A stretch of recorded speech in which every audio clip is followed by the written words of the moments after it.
Mees on inimene, kes ei käi õelate nõu järgi ega seisa patuste teel, vaid on nagu puu istutatud veeojade äärde. Nii algab Tartu Kristliku Kooli lugu visioonist, usust ja vaimsest kasvust, mis kestab juba 30 aastat. Kui sa õpetad last või noort tema noores eas, siis ta ei lahku sellelt ka vanas eas. Et see on tegelikult strateegiliselt ülioluline. Need lapsed ja noored, kui nad on selles hapras kujunevas eas, et nad saaksid kõige tähtsamad põhimõtted paika. Ja meie usume, et need põhimõtted on Jumal maailma loojana paika pannud. Meie jaoks on niivõrd oluline see hoolivus ja südameharidus. Et me küll õpetame matemaatikat, eesti keelt ja kõiki muid aineid, aga üks asi, mida me kogu aeg, et me ei unustaks seda, mille pärast see kool on, et ennekõike, et inspireerida lapsi elama Jumala jaoks ja isegi need, kes ei ole kristlikest peredest, et vähemalt, et nad saaksid aimu, kes on see või milline on see inimene, kes usub Jumalat ja kes elab tema sõna järgi, et õpetajad saaks olla eeskujuks selles. Nii et need 8 tundi, mis nad veedavad koolis 7 tundi, tegelikult see on väga pikk aeg nende päevast. Tartu Kristlik Põhikool alustas tegevust 1994. aastal 7 lapse ja paari lapsevanemaga ühes korteris Tartu linnas. Algusaastad ei olnud lihtsad. Raha nappis ja õpetajad töötasid tihti vabatahtlikult missioonitundest. Kuid kogukonna ühtsus ja pühendumus kandsid vilja. Nii algas ühe väikese kooli suur lugu. Me peaksime kindlasti tänama kõiki neid tolleaegseid lapsevanemaid 1994. aastal, kes siis oma lapsed otsustasid sellesse kooli panna või alustada koduõppega. 7 last, kes siis Riia tänava koolist alustasid. Meie olime loomulikult ju nooremad, meil tollel hetkel veel lapsi polnud. Nii et tänu neile, kes siis seda initsiatiivi näitasid ja said selle nägemuse oma südamesse alustada kristliku hariduse andmist. Nad said aru sellest vajadusest, et nad ei taha, et nende lapsed õpiksid selle maailma tõekspidamiste järgi või tõekspidamiste järgi, et ikkagi, kui sinu enda elus on Kristus nii oluline ja need väärtused, ütleme 10 käsku või niisugused lihtsad kristlikud väärtused on olulised, siis sa tahad, et sinu lapsed ka kasvaksid nende väärtuste keskel. Ma arvan, laste vanemate see arusaamine sellest sellel hetkel oli see suur motivaator. Mina ütlekski, et see kool on tegelikult algusest peale üks suur Jumala ime. See, et see kool sai üldse sündida. Nii et 94. aastal see algas tegelikult koduõppel väikesest korterist ja tegelikult esimese klassi üks õpilastest on minu hea sõber, kelle enda lapsed täna käivad siin koolis ja tema oli siis esimese lennu õpilane, kes ka lõpetas selle kooli. 97. aastast oleme juba siin majas Tammelinnas Ööbiku tänaval ja sellest ajast tuli siis ka tõesti, ütleme nii, algus sellele kooli koolitusloaga ametlikule osale ja tänaseks on siis kooli ajalugu on 30 aastat pikk ja juba tiksub sinna peale. Meil on tähtajatu koolitusluba, meil on siin juba 3 põlvkonda esindatud, vanaemad, nende emad ja siis nende lapsed, nii et 3 põlvkonnalised perekonnad on juba siin koolis esindatud.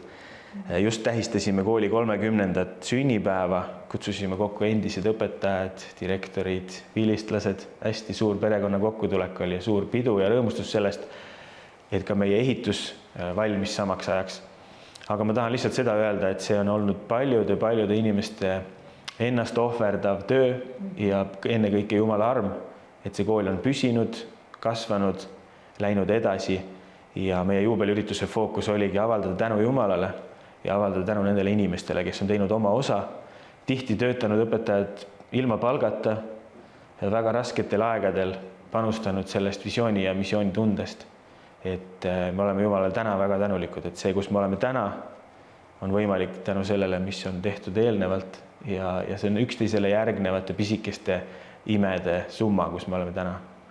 Mida ma tahaksin väga rõhutada, et meie kogudus ja meie kool astub ühte sammu ja et me oleme läbi aastate üksteist toetanud, üksteist aidanud, et tänu nendele aktiivsetele koguduse liikmetele, kes on panustanud ja on ka see kool püsima jäänud. Siin koolis kasvavad lapsed, kes teavad, mis on õige, oskavad andestada ja hoolida, ei kaota koolirõõmu ega julgust olla nemad ise. Siin on väikesed klassid ja suured südamed. Koolis lapsed viibivad nii suure osa oma päevast ja kui nad on keskkonnas, kus õpetajad on kristlased, usuvad Jumala sõna, siis ka seesama riiklik õppekava, mida nad õpetavad, on õpetatud selles vaimsuses ja selles teadmises. Vaadates seda, mis meie ümber maailmas toimub, peab väga tähelepanelikult jälgima, millisesse keskkonda sa oma lapse saadad. Ja siin keskkonnas me võime kindlad olla, et väärtused, mida neile õpetatakse, on Kristuse kesksed ja need ka, millest meie pere hoolib. Ja siit me ei pea kartma, et tuleb igasugust sellist maailmasoppa kuidagi lastele peale, et see on turvaline keskkond, kus lastel kasvada ja areneda. Ja ma ütleks omalt poolt, et mida aega edasi, seda selgemaks kujuneb see väärtuste konflikt ja erinevus nende väärtuste vahel, mida siin maailmas rõhutatakse ja nende väärtuste vahel, mis tulenevad Jumala sõnast. Väga selgelt näeme seda uute õpilaste puhul, kes tulevad näiteks teisest koolist üle, kes ei ole ise kristliku pere taustaga, siis esimestel kuudel nad järsku avastavad, kui teistsugune see keskkond on. Siin ei kasutata selliseid sõnu, millega nad on harjunud, siin ei ropendata, siin ei naeruvääristata teisi. Järsku tuleb hakata tegelema selliste asjadega, millele õpilane võib-olla tähelepanu ei pööranud. Kui keegi teeb sulle liiga, siis Jumala sõna põhimõte, et pööra talle ka teine põsk, palvetage oma vaenlaste pärast, tehke neile head, ärge tasuge kurja kurjaga. Järsku nad avastavad, et siin koolis me räägime sellest, et kui keegi teeb sulle liiga, siis tuleks talle anda andeks. Loomulikult tuleb asjad rääkida selgeks ja rääkida läbi ja olla avatud ja aus. Aga kui meie anname andeks, siis me vabaneme ise ja see on jumalik põhimõte, mis on täiesti vastuolus selle maailma põhimõtetega. Koolis on väikesed klassid ja hästi palju lapsed käivad klasside üleselt ka läbi, mis on tohutult lahe, et sul võib olla, sa võid käia esimeses klassis ja su sõber võib käia 5. klassis ja see on väga okei. Ja siis pojal tekkis kuskilt vanemast klassist kellegiga mingisugune konflikt, ta tuli koju, oli nagu õnnetu, ta ei saanud täpselt aru, et miks talle niimoodi öeldi ja läks magama ja see konflikt jäi teda nagu närima ja siis ta hommikul ärkas, ajasin ta üles, tüks teki pealt ära, oli sellise hästi ära seletatud näoga, tõusis istu ja ütles, et tead, emme, ma mõtlesin, ma lihtsalt annan talle andeks. Ja see oli nii lahe, et ma niimoodi müksasin meest ja ütlesin, et kuule, näed, nüüd hakkavad need kristliku kooli viljad tulema, et juba oskab nagu teist põske ette keerata. Õnnis on mees, kes ei käi õelate järgi ega seisa patuste, ei pilkajate killas. Et sa ei hakkaks mingi halvaks inimeseks, siis kristlikud koolid on selleks lahendus. Mulle väga meeldib meie kooli keskkond. See on alati niisugune nagu kokkuhoidev ja alati, kui mul mingi probleem või mure, alati ükskõik õpetaja, ükskõik milline sõber alati aitab. Ja kõik on üleüldse nagu väga toredad siin koolis. Mulle meeldib, et kui ma iga päev kooli tulen, siis ma näen rõõmsaid nägusid. Ja mulle meeldib, et mul on siin väga palju sõpru. Et kui see laps tuleb kooli, siis on näha, et õpetajad ootavad teda siin, et kõik on rõõmsad, et nad ootavad nagu tuleks teise koju, et see on väga hea vaadata ja tunda ja ma tajun seda ka kodus laste pealt, et nad tulevad nagu rõõmuga siia. Üht asja, mida ma tahaks nagu lisada, mis on läbi aastate olnud võib-olla selline hirm või selline eelarvamus, on see, et lapsed võib-olla äkki kasvavad kristlikus koolis liiga turvalises keskkonnas. Ja seda ma olen kuulnud, et võib-olla sellises vati sees, et kui nad lähevad siis sellest koolist, lähevad sellesse maailma või ühiskonda, et siis nad ei saa hakkama. Vastupidi, et meie lapsed on kindlasti ja kõik need lapsed, keda meie teame, see on vastupidine, lapsed on saanud väga tugeva sellise vaimse selgroo, nad saavad väga hästi ise oma eluga hakkama, nad on kohusetundlikud, laia avara silmaringiga, nii et see on kindlasti nii-öelda see plusspool, et mida kristlik haridus või kristlik kool on neile siia andnud, et sellise tugeva selgroo.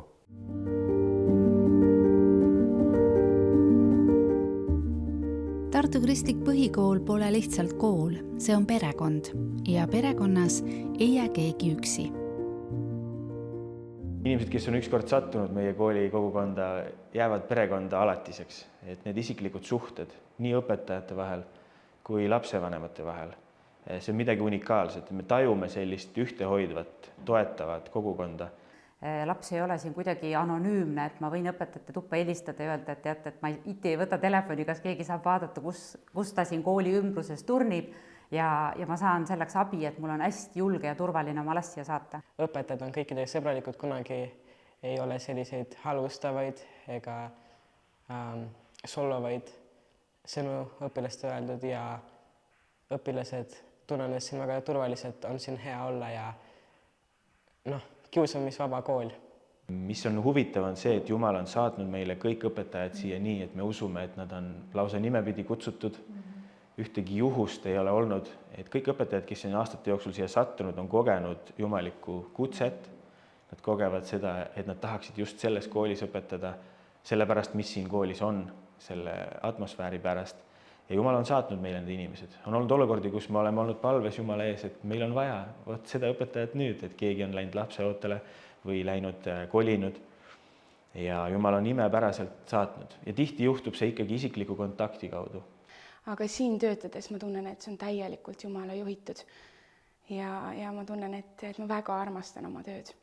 Meie koolis on klassijuhatajad justkui mitte lihtsalt klassijuhatajad, nad on natuke nagu hingehoidjad ja südamehoidjad ja tahame veel toetada oma klassijuhatajaid, et nad oskaksid teha seda parimal moel, et iga õpilane saaks ka koolis tuge ja et see terviklik haridus, vaimu, hinge, ihu haridus ja kasvamine ja toetamine, areng selles hapras vanuses, nagu nad on, et see saaks siin koolis toetatud ja et klassijuhatajad oleks ka hästi varustatud selleks ja üldse aineõpetajad. Ja see on nii äge, kui alati õpilased ütlevad, et õpetaja, paletame sellepärast ja sellepärast ja sellepärast, et tegelikult on nii palju neid palveid, mida Jumala poole saata. Me alustame igat hommikut palvega. Seda teevad nii õpetajad õpetajate ringis, aga seda tehakse ka klassisiseselt. Ja mis saaks olla parem kui hommikuti anda päev kohe Jumala hoolde. Ja see on miski, mis antakse lastele juba varakust east peale. Nendega nii-öelda siis ellu kaasas, nad saavad juba varakult aru, et oma päeva on hea koos Jumalaga alustada. Tere hommikust, kallis koolipere! Täna hommikul koguneb terve kool saali hommikupalveks.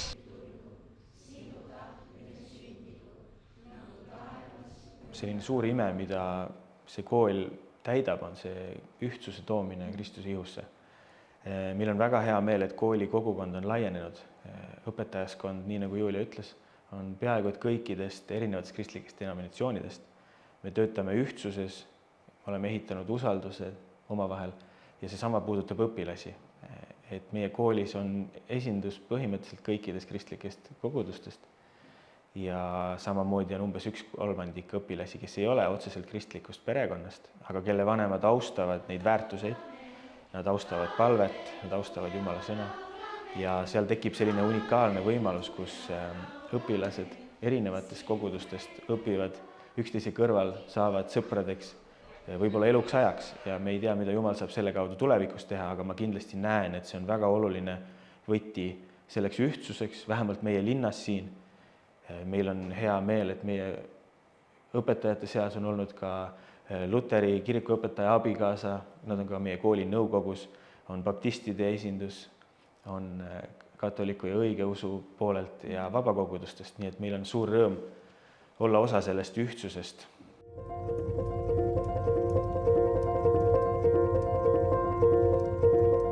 Tartu Tartu Kristlikus Põhikoolis peetakse oluliseks hoida ja toetada lapse vaimset tervist. Koolipäevad on kujundatud nii, et õppetööd saab teha ära koolis, mitte hilistel õhtutundidel kodus. Nii jääb aega olla laps, puhata, mängida ja hingata. Ka sotsiaalmeedia jääb koolis ukse taha, et teha ruumi päris suhtlusele, liikumisele ja koos kasvamisele.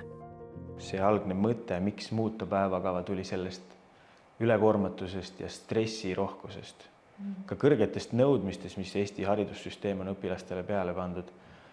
Ja me nägime seda, et kui täiskasvanu võib tulla töölt koju ja õhtul puhata ja ta võib justkui tööasjad kõrvale jätta, siis õpilane, kellel on veel huviringid või muusikakool, trennid, ta peab hakkama õhtul hilja veel õppima ja uuesti tegelema jälle selle sama koolitööga, kus ta on juba päev otsa viibinud. Ja me mõtlesime, et see ei ole normaalne koormus ühele noorele lapsele ja tahtsime midagi ette võtta. Päris paljud lapsed jõuavad koolis suurem osa asju õpitud. See on tund, kus nad õpivad õpetaja järelevalve all klassis, aga on ka võimalik minna vaiksesse alasse õppima. Ja nii et õpetaja saab ka natuke aidata, eriti algklassides, et siis koormus õhtul, kus vanemad on väsinud ja lapsed nutavad, sest nad peavad õppima ja nad ei jaksa, ei oska ja vanemad võib-olla ka ei jaksa neid aidata, et siis see koormus on me vähemalt oleme proovinud seda vähendada. Ja tõesti lapsevanemad on ka öelnud, et kui varem lapsed, näiteks üks vanem ütles, et niimoodi, et kui enne lapsed tulid koju ja nad kohe alguses peale olid väga pahurad ja õnnetud, sest neil on ju vaja õppida. Et siis nüüd nad tulevad, nad on rõõmsad, positiivsed, neil on suurem osa õpitud, nad teavad, mis on veel jäänud ja et saavad mängida ja teha oma asju. Kuna kodus on vahel raske võtta õpikut välja ja õppima hakata, siis koolis on see palju lihtsam. Ja kui õpetaja on lähedal ka, siis temalt saab nõu küsida. Lapsevanemana on kindlasti väga mugav, sest kui laps tuleb koju, siis see tähendab, et tal on enamasti juba, kui ma küsin, et kas sul on midagi õppida, et kui see ei ole just mingi asi, mida peaks harjutama läbi või kus on vanema abi vaja, et tal enamasti ongi juba kõik asjad tehtud. Et see tähendab, et see õhtune aeg ongi trennideks, kodus olemiseks, kodutöödeks, et see on hästi mugav, et mulle küll tundub, et see on hästi käima läinud, et see sobib lastele ja ka sellest pikemast vaatest, et neile tekiks selline iseseisus oma asju ise planeerida ja korraldada, mis on ju mega oluline, ükskõik kus sa lähed tööle, edasi kooli õppima, et sa oskaksid, et sa ei teeks asju ainult käsu peale siis, kui vaja on, vaid et sa oskaksid ise oma aega ka planeerida, et see on, ma arvan, väga oluline oskus, mida peakski hakkama juba maast madalast õpetama. Ja teine asi, mida me näeme, mida me saaksime teha laste vaimse tervise huvides, on see, et me rahustame nende nutiärevust siin koolis sellega, et me hommikul siis korjame nutitelefonid hoiule, igal klassil on oma telefonide karp ja koolipäeva ajal kasutavad nad siis digivahendeid ainult õppetööks, õpetaja järelevalve all. See tähendab, et kõik nende sotsiaalmeedia mured ja omavahel suhtlemised ja sõnumid ja pildid ja snapid ja TikTokid, et need kõik jäävad kõrvale, et nad saaksid keskenduda õppimisele ja teiseks ülioluline, et nad õpiksid omavahel suhtlema, mitte ekraani vahendusel, vaid ka ikkagi reaalses elus. Ja kolmandaks, et nad saaksid liikuda, et liikumist arendada ja parendada, siis me oleme näinud seda head vilja kandmas. Mulle väga meeldib liikuda ja sporti teha. Et sporti tehes me laeme niisugust üleliigset ärevust ja energiat maha selleks, et me saaksime keskenduda jälle siis nagu õppimisele ja siis hiljem ka tööelus meil on vaja keskenduda nendele ülesannetele, mis meil on ette antud. Paljud õpilased põgenevad meie kooli suurtest koolidest kas kiusamise eest või vaimse tervise muredega, kus nad tajusid ärevust või kooli stressi või lausa kooli tõrget. Ja tänu Jumalale on sündinud mitmeid imesid, et õpilased, kes on olnud kramplikud endasse tõmbununa, kartnud kiusamist või tundnud hirmu, et siin koolis on nad justkui avanenud. Paljud on leidnud uued sõbrad ja leidnud sellise turvalise rahuliku atmosfääri, kus nad saavad lõpuks rahulikult õppetööle keskenduda. Ja me oleme nende imede eest tänulikud Jumala, me näeme, et see on pigem see atmosfäär, mis muudab ja see on siis kõikide meie koos mõjul see ime, mida Jumal on siin majas teinud, et õpilased saaksid tunda ennast turvalisena, et ei oleks hirmu atmosfäär, vaid selle asemel oleks hooliv toetav atmosfäär. Igal lapsel on oma unistus, saada kas õpetajaks, politseinikuks või hoopis näitlejaks. Aga enne, kui need unistused teoks saavad, vajavad lapsed märkamist, julgustust ja hoolt.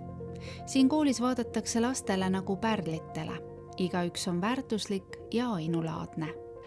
Õpilase sees kuskil sügaval on peidus need pärlid, mille Jumal on sinna pannud ja meie ülesanne õpetajatena on neid märgata, näha võib-olla fassaadist kaugemale, näha sügavamale koos justkui jumalike silmadega, et inspireerida neid, kasutama neid ande oma elus ja tuua neid esile ja lihvida neid. Ma tahaksin õpetajaks saada. Alguses mõtlesin politseiks, aga siis muutsin mõtteid, sest mu tädi laps on insener, siis ma mõtlesin, äkki hakkan ka. Mind väga huvitab arhitektuur ja sisekujundus ning matemaatikas läheb ka mul suhteliselt hästi. Et nagu näitleja tuleks mul väga hästi välja. Mulle väga meeldib nagu emotsioonidega mängida niimoodi, nagu mul ise tunnen, et ma oskan seda väga hästi ja mulle väga meeldib see. Ja siin koolis leitakse selles väiksemas keskkonnas, võib-olla leitakse üles need laste annid ja neid suunatakse arendama neid. Et iga laps peab midagi tegema, kui on mingi aktus või mingi pidu, et leitakse üles just see tema tugevus, et kui ta ei laula, kui ta ei tantsi, siis ta oskab luuletust lugeda või piiblikirja kohta lugeda või et see leitakse üles siin. Väiksema kooli eripära on see, et siin sa oled kogu aeg nii-öelda kaadris. Ka tagumine rida on esimene rida justkui. Tagumine rida on esimene rida ja siis, kui sa lähed nii-öelda suuremasse kooli, nad on aktiivsed, kaasarääkijad, kaasategijad, võtavad initsiatiivi, julgevad võtta vastutust, et see on olnud plussiks loomulikult. Tihtipeale ikka, kui on vaja selliseid esinemisi koolis teha, et siis lükatakse lavale need kõige paremad, kõige tublimad, kõige ilusamad, kõige andekamad, et siin koolis on võimalus kõigil esineda, kõik lapsed saavad üles astuda, kõik saavad ennast näidata, et mida ma ka võib-olla oma keskmise lapse puhul just kartsin, et äkki ta tajub, et ta on kuidagi teistsugune, äkki tal tekib mingisugune märk külge, äkki see kahjustab tema enesekindlust, et täna ma näen, et ta on julge, ta on enesekindel, et see võimalus kõigil võrdselt esineda, pääseda esile, et see on nagu tohutult oluline, et ma näen, et siit need lapsed, kes tulevad, nad ongi julged, nad võivad minna direktori juurde, nad võivad visata käppa, rääkida juttu, neil ei ole sellist hirmu, et mul on siin võib-olla ei lähe koolis kõige paremini, mina pean siin seina ääres kuidagi käima. Et selline julgus ja enesekindlus, et see jääb alles lastesse ja ikka see koolirõõm ka, et see on minu arust tohutult oluline, et kuidagi see ei varjuta seda õppimist ära, et tõesti lapsed käivad ja nad käivad hea tuju ja hea meelega. Et see on hea vahva, et see õpetajad ei unusta ära ka, et kui esimene klass minnakse nagu järk-järgult, et kui esimene klass ei tahtnud lava peale minna esinema, siis proovitakse teine klass. Ja kui siis ka ei taha lava peale minna, siis pannakse juba kolmandas klassis, et lõpuks ikkagi laps saab mingil hetkel selle esinemiskindluse ja ta lähebki lõpuks ikkagi lava peale. Siis on ta kui pool, mis on istutatud veeojade äärde, mis vilja annab ja mille lehed ei närtsi. Mulle väga meeldib, et siin koolis on perekesksed sündmused, siin tõstetakse pere tõesti esikohale. Siin on enne iga suvevaheaega väga toredad perepäevad, kus saab terve pere olla kaasatud ja tulla mängima ja tulla võistlustest osa võtma ja ujuma ja lihtsalt omavahel suhtlema ja lõbusalt aega veetma. Siin on emadepäeva kontserdid, talendishowd, kus saab terve perega tulla vaatama, mida lapsed on õppinud. Siin on isadepäeva seiklusmängud, kus saab terve perega tulla seiklusmängule, nii et siin on hästi perekesksed sündmused ja pere rollile ja peremudelile pööratakse väga suurt tähelepanu. Mulle väga meeldib see traditsioon, et kui kellelgi on sünnipäev, siis tavaliselt on niimoodi, et sünnipäeva laps muretseb kõik. Eesti keeles on nii huvitav sõna muretseb, igatahes toob kõik toidu ja hangib kõik vajalikku, siis siia tööle tulles ja kui on sünnipäev, siis sa tuled lihtsalt kohale. Laud on kaetud, lilled ootavad, kallistused on ka juba valmis pandud ja see on nii armas traditsioon. Ja ma arvan, et üldse on nii palju häid traditsioone, mida ka kui ma siit peaks kunagi ära minema, mida kaasa võtta, ma arvan, üheks on ka hommikupalve koos õpilastega, siis kas saalis või siis klassiruumis. et samamoodi üheskoos lihtsalt lugeda Jumala sõna ja arutada ja palvetada. Mina ütleksin, et meie koolis on siis 2 poolt. Üks on see kristlik pool ja kristlik kalender, kus kindlasti väga suur tähendus on jõuludel ja ülestõusmispühadel meie jaoks. Oleme teinud väga erinevas vormis nii banketina kui kontserditena peaaegu, et iga aasta, kuhu kutsume ka lapsevanemad, nii et kogu koolipere oleks koos. Ja teine suur rõhuasetus meie koolis on ikkagi sellel perekondlikel väärtustel. Me näeme, kui oluline on perekonna tugi, kui oluline on terve perekond. Ja sellepärast me paneme aga rõhku isadepäevale ja emadepäevale ja suve alguseks tähistame siis suvevahe algust koos kooliperega sellise suvepäevaga, kus kogu koolipere tuleb kokku, lapsevanemad, õpetajad, õpilased, läheme ühiselt turismitallu, kus me saame ujuda, sporti teha, mängida, suhelda, üksteisega paremini tuttavaks ja lõpetame õppeaasta pärast aktuseid sellises vabas vormis, sest me oleme ikkagi üks perekond. Isadepäeval teeme alati sellise kaua oodatud põneva seiklusmängu, kus isad tulevad siis oma lastega koos, ka emad on kaasas ja hakkavad linnas otsima erinevaid punkte, ülesandeid lahendama, koos lastega nuputama ja seiklema mööda linna, võib-olla kohtades, kus nad pole kunagi varem käinud. Et see on alati väga sellise suure osalusega olnud selline tore viis, kuidas isad saavad ka omalt poolt midagi teha ja aidata siis lastele üles otsida linnast erinevaid peidetud kohti, et see on olnud põnev.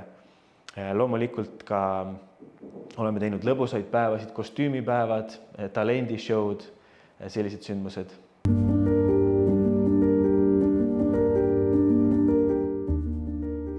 Üks kool, üks kogukond, üks süda. Nii sünnivad unistused, kasvavad suhted ja tärkavad talendid. Siin ei ole kogudus ja kool 2 eri maailma, vaid üks pere, mis unistab suurelt ja pingutab ühiselt ning mille keskmes on laps. Oleme täna kool ja kogudus ühe katuse all. Et elu on niimoodi läinud ja täna tagasi vaadates ma tänan Jumalat, et see niimoodi on läinud. Et me oleme saanud kasvada üles viimased aastad nii-öelda õlg õla kõrval. Ja see on olnud väga kasulik koguduse jaoks või koguduse kogukonna jaoks ja kooli pere jaoks. Et me täna jagame ju tegelikult neid ressursse üheskoos, me kanname ühiselt koormaid nii majanduslikult, nii nii-öelda personaalses mõttes, et me täiustame üksteist, me oleme ninapidi koos ja see on tulnud meile väga kasuks, et me hingame nagu ühes rütmis. Et meil ei ole 2 eri nagu tiiba, et koguduse elu ja siis kooli elu, vaid need on läbi põimunud ja see ongi tegelikult, mis on teinud selle kooli või kogukonna väga unikaalseks. Kogukonna tuge nägime ka ehitusprotsessis, kus me eraannetustelt 25 või 100 euro kaupa kogusime umbes 80 000 eurot 2 aasta jooksul kokku. Suur osa sellest meie oma kogukonna liikmed, kes usuvad sellesse ja panustavad see. Tänu sellele oli võimalik meil ka see koolimaja laiendus ja uuendusprotsess. Lähitulevikus igatsen väga mänguväljakut.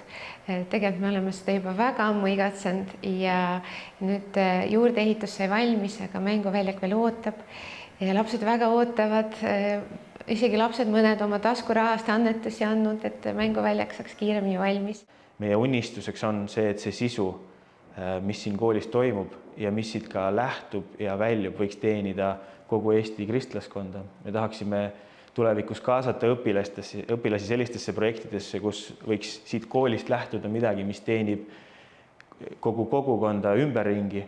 Me võiksime kirjutada kristlikku muusikat, mida me saaksime koos õpilastega esitada, miks mitte teha muusikavideoid, midagi sellist, mis teeniks kristlaskonda Eestimaal ja annaks ka õpilastele võimaluse arendada oma talente, oma ande, on see muusikaline pool, on see filmikunst, on see sotsiaalmeedia või disain, kujundus, et kõikides nendes valdkondades anda ka loovtöödes ja erinevates siis põnevates kursustes õpilastele võimalus proovida ja leida, avastada oma talente. Ja kui suurelt unistada, siis võiks ju olla ka lastehoid enne kooli, võiks olla gümnaasium, et neid unistusi ikka on. Aga kõige suurem see püüd võib-olla on tõesti see, et need lapsed, kes siit koolist läheksid, et nende süda oleks õiges kohas. me teeme siin heategusid ja me usume siin Jumalat. Ka täna, 30 aastat hiljem, on Tartu Kristlik Põhikool otse kui puu, istutatud veeojade äärde, oksad endiselt rohelised ja viljad valmimas.